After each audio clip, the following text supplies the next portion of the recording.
सोमवार को कोरथा गांव मृतकों के परिजनों को सांत्वना देने पहुंचे निषाद पार्टी के अध्यक्ष व मंत्री डॉक्टर संजय निषाद का ग्रामीणों ने गांव में घुसने का जमकर विरोध किया।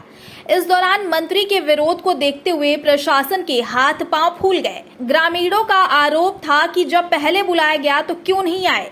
इसके बाद काफी विवाद होने के बाद प्रशासन के लाख मनाने के बाद मंत्री को गांव में बैठने दिया।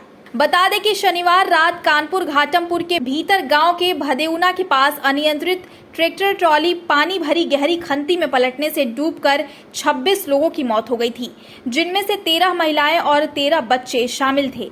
इसके बाद रात भर चले रेस्क्यू के बाद भीतर गांव सीएचसी में रात में ही मृतकों का पोस्टमार्टम किया गया था। बता दें कि रविवार सुबह सभी का एक एक करके अंतिम संस्कार करा दिया गया था।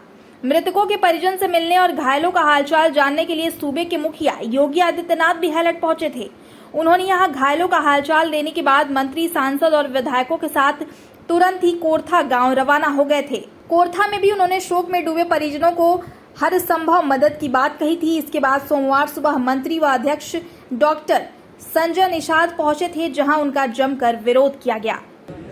देखिए, वो दो लड़के ऐसे हैं वो जो पिछली सरकार के पाले हुए। मैंने पूछा कि किस पद पर हो, निषाद पार्टी में, भारतीय जनता पार्टी में क्या करते हो? कहा मैं बसपा का सचिव हूँ। इसके मतलब वो उसके इशारे पर, उसकी सोच से काम कर रहा है। उन्हें निषाद पार्टी का है, न भारतीय जनता पार्टी का है, न तो जितने लोग हैं गांव के लोग, वो सब लोग संतुष्ट हैं वो दो लड़कों के चक्कर में। और दो लड़के हैं और बाद में वो भी जब घूम लिया चारों तरफ तो भी संतुष्ट हो गए कि नहीं, अभी सब दिखवा दिया, सब बता दिया, दिखा दिया कि इनके मकान लिस्ट में आ गए हैं, ये दिखा दिया कि भाई देखो दवाई चल रहा है, ये दिखा दिया राहत सामग्री आ रही, ये भी बता दिया कि आपको मकान मिल रहा है, ये भी बता दिया कि आपको सब मिल रहा है। सबके पता चला कि सबके बैंक पासबुक ले लिए गए। तो जब हम उसकी राहत और उनकी सेवा में आगे बढ़ चुके हैं तो उनको संतुष्ट हो गया। उनको कोई गुमराह किया था कि नहीं कुछ नहीं हो रहा, कुछ तो पिछली सरकारों ने कितनी गलत नीतियां बनाकर छोड़ रखी हैं, कितने उदासीन थे, कितने तरीके से, किस तरीके से जनता को बेहाल छोड़ दिया था।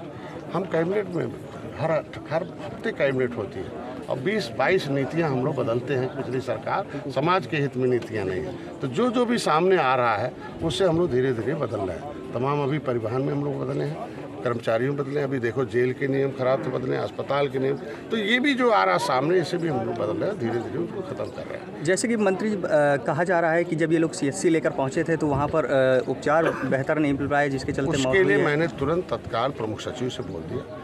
उन्होंने कह दिया, हमने कहा वहाँ संवेदनहीन पुलिस थी तो उन्होंने कहा मैं दरोगा सस्पेंड करा दिया। और हमने कहा नहीं कुछ पुलिसकर्मी, उन्होंने कहा उसके लिए कार्रवाई अब आगे पता चलेगा। अस्पताल के लिए मैंने लिखवा दिया। निश्चित रूप से जब संज्ञान में जो मामला है, जो भी इस समय जनता के प्रति उदासीन रहेगा, सरकार की मंशा के अनुरूप जनता के हितों की रक्षा के खिलाफ जो रहेगा, उसके खिलाफ तत्काल हमारे मुख्यमंत्री जी का जाँच करते हैं।